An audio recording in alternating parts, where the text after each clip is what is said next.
안녕하세요. 여러분과 같이 논술을 준비하는 모두의 논술 채널입니다. 반갑습니다. 자, 오늘은 저희가 이제 허생전이라고 하는 고전 작품이 얼마나 대단한 완성도를 가지고 있으며 그리고 고전에서의 가치가 현대문학과 얼마나 같은 맥락으로 어떤 의의를 가지고 있는지를 좀 살펴보는 시간을 갖겠습니다. 자, 일단은 허생전이라고 하는 게 뭐 교과에서도 그렇고요. 그리고 수능에서의 출제도 있었고요. 논술에서만큼은 정말 많이 나오는 뭐 이런 출제 빈도를 떠나서도 이걸 차치하더라도 상당히 짜임새가 있는 작품입니다. 그리고 이 박지원이라고 하는 이 작가에 대해서 우리가 떠나서는 생각할 수 없어요. 왜냐하면 우리 고전 문학은요, 전문 작가의 개념이 사실은 없었거든요. 그러니까 전문 작가라 함은 그 직업 자체가 작가인 경우가 많지 않아요. 그런데도 불구하고 호생전 그리고 양반전을 쓴 이 박지원이라고 하는 작가는 전문 작가입니다. 그만큼 소설을 구성하는 데 있어서 짜임새가 뛰어나요. 그리고 허생전이라고 하는 이 작품은 앞으로도 여러분들이 많은 과정에서 겪게 되실 거예요. 그리고 이 허생이라고 하는 허생전을 이해하기 위해서는 그 당시 조선시대 상황을 이해하지 않으면 또 이게 잘 보이지를 않아요. 읽어보면서 제가 말씀을 드릴게요. 허생은 목적골에 살았습니다. 곧장 남산 밑에 닿으면 우물 위에 오래된 은행나무가 서 있고 은행나무를 향해 살인문이 있는데 부엌한 초가는 비바람을 박지 못할 정도였습니다. 이건 무슨 얘기냐면 허생전의 경제적인 상황을 얘기하는 거예요. 허생은 경제 상황이 그렇게 좋지 않았어요. 그러나 허생은 글 읽기만 좋아하고, 그러니까 글을 읽는다는 건 허생의 직업은 선비라고 하는 겁니다. 직업은 선비예요. 그의 처가 남의 바느질 품을 팔아서 입에 풀칠하고는 했습니다.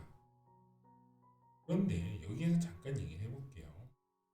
바느질 품이라고 합니다.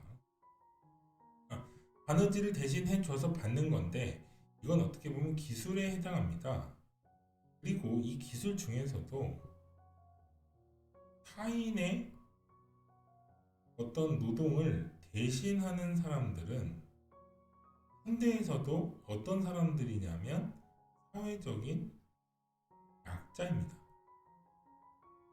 현대시에서도 사실은 많이 볼 수 있을 거예요. 예를 들면은 뭐 미용실, 미용사, 외판원, 뭐 파출부, 어쩌고 저쩌고들은 새벽버스에 성애를 만들면서 이런 시도 있거든요.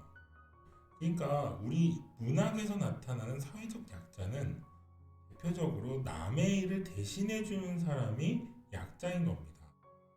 그런데 이 사회적 약자인 허생의 아내죠. 그러니까 허생의 경제 상황이 나쁨에도 불구하고 직업 자체는 선비다. 이 세 개의 요소가 사실은 이 소설의 아이러니를 만들고 있는 배경입니다. 하루는 그 처가 몹시 배가 고파서 울음 섞인 목소리로 말했다. 이건 호통이 아니죠. 울음 섞인 목소리라고 하는 건 이 처는 지금 호소를 하고 있는 거예요. 누구에게? 허생에게. 자, 당신은 평생 과거를 보지 않고 있는데 글을 읽어 무엇합니까? 자, 이렇다고 한다는 건 목적이 있으면 이 목적을 위해서 수단을 통해야 되는데 이 수단을 통하지 않으니 지금 글을 읽고 있는 이유를 잘 모르겠다라고 하는 점입니다. 허생은 웃으면서 말했습니다. 자, 이게 울음 섞인 목소리로 호소를 하고 있는데 허생은 웃으면서 대답하는 거예요. 자, 이 점에서 우리가 살펴볼 수 있는 것은 아내와 이 처와 허생의 기본적인 가난에 대한 태도입니다. 이 처는 가난이 굉장히 싫은 거예요, 지금. 그런데 허생은 이건 당연한 것이지 라고 생각을 하고 있는 거예요. 그러다 보니까 서로 의견이 맞지 않아요. 나는 아직 독서를 익숙하게 하지 못했다. 그러면 장인바칠이라도 못하시나요? 자, 처음에는 호소를 했고요. 첫 번째. 두 번째는 책망을 했지만 세 번째는 원인을 하고 있어요.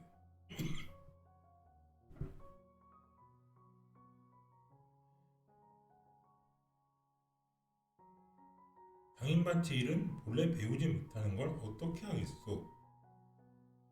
그리고 장사는 못하시나요? 건의를 하고 있어요. 자, 처음에 선비, 두 번째로 선비라고 하면 과거를 보세요. 두 번째로 건의하는 게 장인. 장인이 이제 처의 아버지를 얘기하는 게 아닙니다. 기술인을 얘기하는 겁니다. 이 기술인이라고 하는 건 아까 어디에서 나왔나요? 이 얘기죠. 그리고 장사. 이렇게 건의를 했습니다. 본래의 직업, 그 다음은 장인, 또 장사. 이 맥락은요, 기본적으로 조선의 신분사회였죠. 이 신분사회의 1, 2, 3, 4의 영역입니다. 자, 선비가 사, 농업, 공, 상. 자, 이 선비와 농업, 그러니까 농부, 그리고 공업 장인, 그리고 판매하는 직업. 자, 이것이 조선의 신분 사회를 설명할 수 있는 계급이에요. 자, 1이 높고 4가 낮아요. 이 밑에는 이제 평면이 있고 평면이 있는 거죠. 그러니까 지금 우리 아내는 가난 때문에 어려움을 겪다가 결국에 이것을 제안을 하는 겁니다. 그런데 선비는 과거를 봐야 되는데 과거를 보지 않으니까 그 다음을 얘기하고 싶었지만 지금 허생은 토지나 농업을 할 수 있는 기술이 없어요. 농업이라고 하는 건 지식의 측면이 아니라 익숙함의 측면입니다. 그러니까 이 농업은 할 수 없다는 걸 우리 아내도 이미 알고 있어요. 처가. 그러니까 이건 제한하지 않는 거예요. 그리고 그러니까 기술을 바탕으로 돈을 벌어보는 것이 어떠하냐. 이것도 아니라면 판매를 해보는 게 어떠하냐. 이 밑에는 제한할 수 없죠.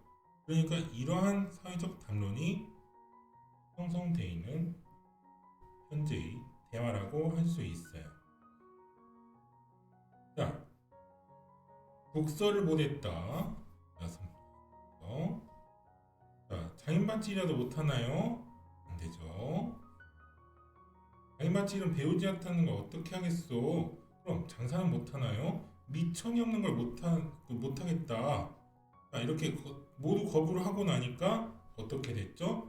울음 섞인 목소리에서 건의를 했다가 화가 난 겁니다. 자, 지금 여기에서는 이 아내의 기본적인 정서가 어떻게 한탄해서 건의 그리고 나서 건의가 안 되니까 화로 간 겁니다. 이 영역을 감안해서 읽으면서 이것이 어느 정도 읽혀져야 되는 겁니다. 자, 여기까지 왔습니다. 밤낮으로 글을 읽더니 기껏 어떻게 하겠소 소리만 배웠단 말씀이요. 자, 이것을 책명하는 거죠. 지금 이 부분이 우리 아내가 받아들이기가 힘든 겁니다. 장인밭이 일도 못한다, 장사도 못하면 도둑질이라도 하시나요? 하고 나니까 이제 화가 난 거죠. 자, 이 밑으로 간 겁니다. 산업공상의 기본적인 조선시대 계층, 허용하는 계층 안에서 이 밖에 벗어나니까 화가 났죠. 그러니까 결국에 도덕과 비도덕의 영역으로 허생은 지금 이건 아예 말이 안 되는 얘기잖아요. 선비가 도둑을 할 수 있나요? 안 됩니다. 이건 권위의 영역이라고 볼 수 없어요. 이 위에가 허생에 처가하고 있는 권위이고 이 아래의 영역은 비아냥거리는 거예요. 아내가 정서가 한탄해서 건의를 했다가 화가 났다가 비아냥을 거리니까 우리 허생이 어떻게 나왔나요? 책을 덮어놨습니다. 이제 화가 정말 많이 난 거예요. 여기까지의 화는 사실은 허생이 감당할 수 있는 화이고요. 이 아래 비아냥거리는 화는 사실은 우리 허생이 허용할 수가 없는 화입니다. 그래서 여기에서 하나의 결심을 하고 가출을 하게 되는 겁니다. 아깝다. 스스로에게 얘기하는 거죠. 나 자신이 아깝다고요. 당초 그릴길을 10년을 기약했는데 이제 7년인걸. 그러니까 허생은 이만큼을 생각했는데 이제 이만큼밖에 차지 않았다 라고 하는 거죠.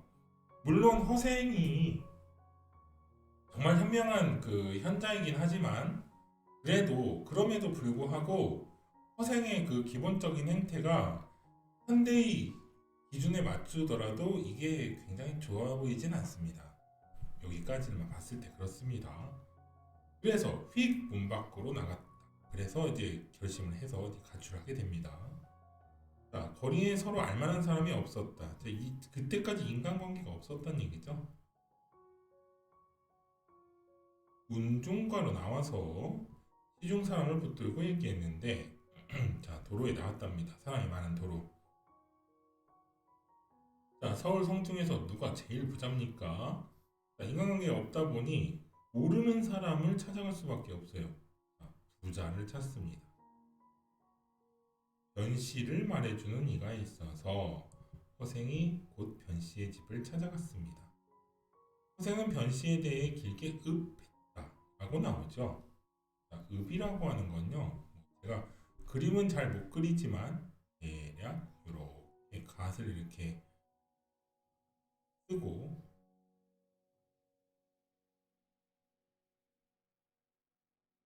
이렇게 서 있는 겁니다. 이게 읍입니다. 읍. 그러니까 이 읍이라고 하는 건요, 인사를 올리는 것도 아닙니다. 그렇다고 꼿꼿하게 서 있는 것도 아닙니다.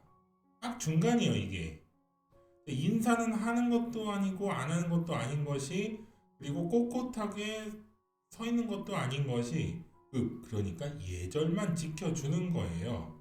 처음 보는 사람에게 예절을 지킨다 정도로 이해를 하시면 됩니다. 이 부분을. 그러니까 허생이 있고 변씨가 있는데 이 변씨에게 예절을 다 하는 게 아니라 반만 하는 겁니다. 예절의 반. 그러니까 이 사람은 궁금증이 생길 수밖에 없겠죠. 처음 보는 사람이 읍을 듣고 있으니. 자, 그래서 변씨에게 얘가 집이 가난합니다. 무얼 좀 해보려고 하는데 만냥을 구워주시기 바랍니다. 자, 이 많이 없죠. 만냥만이라도 정확한 표현일 거예요. 실제 허생은 굉장히 가난했잖아요. 가난함에도 불구하고 만냥을, 그러니까 딱 필요한 게 만냥이란 얘기입니다. 굉장히 좀 그렇죠. 자, 변씨는 그러시오 하고 만냥을 내주었다. 자, 이 허생도 기이한 형태를 지금 가지고 있지만 우리 변씨도 굉장히 기이한 사람입니다. 그리고 나서 허생은 감사하다는 인사도 없이 가버렸답니다. 자, 지금 허생의 생각을 좀 해볼까요? 읍이라고 하는 건 예절에 반만한 것이고 변씨는 거기에 대해서 궁금증은 있지만 만냥을 빌려달라고 했을 때 이 만냥에 대해서 궁금해하진 않고 그러시오 라고 하고 만냥을 주었답니다. 이 상황은 굉장히 아이러니의 상황입니다. 이 내용은요, 뒤에서 아주 자세한 내용이 나오긴 하는데, 자, 그러면 이거 뒤에서 좀 설명을 드릴게요. 자, 변씨 집의 자제들이 허생을 보니 거지였다. 아주 가난해 보이는 거죠. 실띠의 술이 빠져서 너덜너덜하고 갓신의 뒷굽이 자빠졌으며 쭈그러진 갓에 허름한 도포를 걸치고, 자, 갓도 이렇게 깨끗한 갓이 아니고 막 이렇게 깨지어 있는 갓을 쓰고 허름한 도포 이렇게 누더기 이렇게 있는 거죠. 이렇게 기운 자리도 있고 그리고 여기 뭐 이렇게 찢어져 있고 이런 상태입니다. 허생은 코에서 맑은 콧물이 흘렀다. 아, 이건 그릴 수 없겠네요. 이렇게 코가 이렇게 나왔는데요. 허생이 나가니까 뭐 늘 어리둥절. 자, 변씨가 처음에 생각한 누구지라고 생각한 거예요. 아, 저희를 아시나요? 라고 이제 아버지한테 얘기하겠죠. 모릅니다. 모르지. 자, 아니 하루아침에 평생 모르는 사람한테 만냥을 그냥 줬다. 이게 도대체 어떻게 된 거냐? 하고 아빠한테 물어볼 수밖에 없죠. 이 당시의 만냥은요, 그래도 추정을 할 때 지금의 대략 한 1억 정도의 금액이지 않을까 그렇게 예상을 합니다. 왜냐하면 시장에 있는 과일을 다 사요. 자, 그리고 변씨가 이런 대답을 해줍니다. 알 바가 아닙니다. 대체로 남에게 무엇을 빌리러 오는 사람들은 의뢰, 보통 통상적으로 이런 얘기죠. 자기 뜻을 대단히 선전한다. 그러니까 무엇을 해보려고 하니? 라고 하잖아요. 우리 허생이. 그런데 선전하지 않았다는 거예요. 신용을 자랑하면서도 비굴한 빛이 얼굴에 나타나고, 자, 아까 읍을 했죠. 거를 한 게 아니에요. 그 얘기를 하는 겁니다. 말은 중언부언하게 마련이다. 그럼 어떤 상황인가요? 아, 나는 어떤 사람이고 누구의 아들이고 양반이고, 아, 나는 예전부터 이러이러 했고, 그리고 지금 내가 이렇게 필요한데 좀 돈을 빌려주면 어떻습니까? 이렇게 물어봐야 되는데 그냥 간단하게 얘기했죠. 내가 집이 가난해서 뭘 좀 해보려고 하는데 만약만 껴주시기 바랍니다. 이렇게 얘기했잖아요. 그런데 저 객, 그러니까 객이라고 하는 손님이죠. 행색은 허술한데 말이 간단하죠. 눈을 오만하게 뜨고 똑바로 보죠. 인사를 해서 얼굴이 보이지 않는 상황도 아닙니다. 그리고 이제 꼿꼿하게 섰다고 하니까 지금 허생은 읍을 하고 나서 만냥 빌려주시기 바랍니다 할 때는 그래도 꼿꼿하게 서 있었다는 얘기겠죠. 부끄러운 기색이 없는 것으로 보면 재물이 없어도 스스로 만족할 수 있는 사람이다. 그 사람이 뭔가를 해보겠다는 일이 작은 일은 아닐 것이다. 부정문이죠. 그러니까 작은 일이 아닐 거라고 하는 건 큰 일을 뭔가 해보려고 하는 것 같다. 나 또한 그를 시험해보려고 하는 거다. 자, 이 시험은요 앞으로 계속 나옵니다. 자, 변씨가 허생에게 하는 시험이 있고요. 그리고 허생이 그 당시에 조선 사회의 경제 규모를 측정하고 가늠해 보는데 하는 시험이 있고요. 그리고 허생이 허생 자신에게 하는 시험이 또 있습니다. 이 시험은요 굉장히 중요한 개념이에요. 허생전을 꿰뚫는 하나의 기본 개념은 바로 이 시험입니다. 이 시험의 영역을 좀 구체적으로 좀 볼게요. 안 주면 모르되 이왕 만냥을 주는 바에는 이르면 무엇을 무엇하겠느냐. 결국에 이렇게 온 사람은 자기가 오려고 하는 의지가 있고 의지가 있으니 이름을 모르더라도 당연히 찾아올 것이다. 이렇게 믿고 있는 거예요. 즉 변씨는 이렇게 꼿꼿하게 서서 읍만 한 사람에게 신뢰를 가지고 있는 거예요. 무엇에 대한 신뢰? 시험을 통한 신뢰입니다. 이 시험은 부정적 시험이 아니겠어요. 그죠? 그리고 기본적인 신뢰를 가지고 있다는 점, 즉 이걸 토대로 변씨는 허생에게 긍정적인 정서를 가지고 있다고 이해할 수 있겠습니다. 자, 여기부터 이제 사건의 영역인데요.